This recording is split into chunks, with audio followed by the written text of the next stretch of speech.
இப்ப நீ பாட்டிக்கு முன்னாடி பெரிய ஆளா வளர்ந்து காமிக்கணும் அப்படின்னு யாரெல்லாம் நினைக்கிறீங்களோ அந்த வீடியோக்கு ஒரு லைக் போட்டுருங்க. அன்பு ஆஃபீஸ்க்கு போறாங்க. அங்க வெண்ணிலா வந்துட்டு, "நீங்க அந்த கம்யூனிட்டி கிட்சன ஷட் டவுன் பண்ணியிருக்க கூடாது அன்பு. அப்படி பண்ணதுனால நமக்கு நெறைய ஆர்டர்ஸ் கைவிட்டு போயிடுச்சு. நம்ம மேல நம்பிக்கையே இல்லாம ஆயிடுச்சு. இப்ப அந்த கண்மணி நம்மள பழி வாங்குறதுக்காகவே நமக்கு எந்த ஆர்டர்ஸும் கிடைக்க விடாம, நம்ம போற இடத்துலலாம் முன்கூட்டியே பேசி வச்சுடுறா.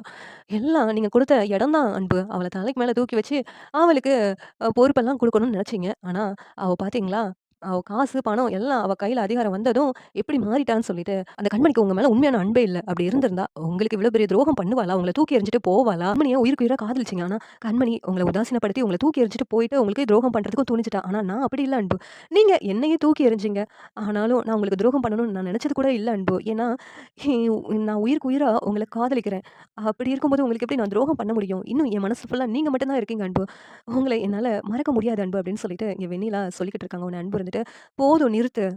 கண்மணி என்ன தூக்கி எறிஞ்சுட்டு போகலாம். ஆனா, கண்மணிய என்னால அவ்வளோ சீக்கிரம் தூக்கி எறிஞ்சுட்டு போக முடியாது. ஏன்னா, அவ எப்படிப்பட்டவன்னு எனக்கு தெரியும்.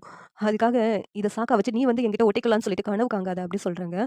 என்ன அன்பு பாட்டி ஏன் அவ்வளவு தூரம் அவ கைய ஓங்கி பேசுனா, அப்படி இருக்கும்போது அவ்வளோதான் நீங்க பெருசா நினைக்கிறீங்களா? அப்படின்ட்டு வெண்ணிலா கேட்குறாங்க. உடனேவும் அன்பு இருந்துகிட்டு, "இங்க பாரு, அது பாட்டிக்கும் அவளுக்கும் உள்ள பிரச்சனை. எனக்கும் அவளுக்கும் என்ன பிரச்சனை இருக்கு? ஒரு பிரச்சனையும் இல்ல. அப்படி இருக்கும்போது, நான் எதுக்கு கண்மணிய தூக்கி எறியணும்? என்ன ஏத்துக்கோங்க அன்பு" அப்படின்னு சொல்லிட்டு இங்க வெண்ணிலா அன்புவ கட்டிப்பிடிக்க போறாங்க.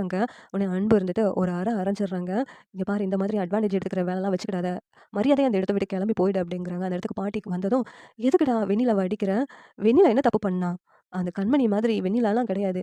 வெண்ணிலா உன்ன உயிருக்கு உயிரா விரும்புறா. அப்படி இருக்கிறவள நீ ஏத்துக்க வேண்டியதானே? ஏன் இப்படிலாம் பண்ணிக்கிட்டு இருக்க?" அப்படின்னு சொல்லிட்டு பாட்டி கேட்குறாங்க. "இல்ல பாட்டி, இதுக்கு உங்ககிட்ட என்னால பதில் சொல்ல முடியாது. அந்த வெண்ணிலாவ என்னால ஏத்துக்க முடியாது. சாரி பாட்டி" அப்படின்ட்டு அன்பு கிளம்பி போயிடுறாங்க. இவன் என்ன இப்படி இருக்கிறான்? இன்னும் கண்மணியேவும் தூக்கி வச்சுட்டு பேசிக்கிட்டு இருக்கான் அப்படின்ட்டு எங்க பாட்டிக்கு கொஞ்சம் கடுப்பா தான் இருக்குது. இந்த சீரியல் எப்படி இருந்தா நல்லாருக்கும் நீங்க நினைக்கிறீங்கன்னு கமெண்ட் பண்ணுங்க. இந்த வீடியோ பிடிச்சிருந்தா லைக் பண்ணுங்க, ஷேர் பண்ணுங்க, சப்ஸ்கிரைப் பண்ணுங்க. Thank you.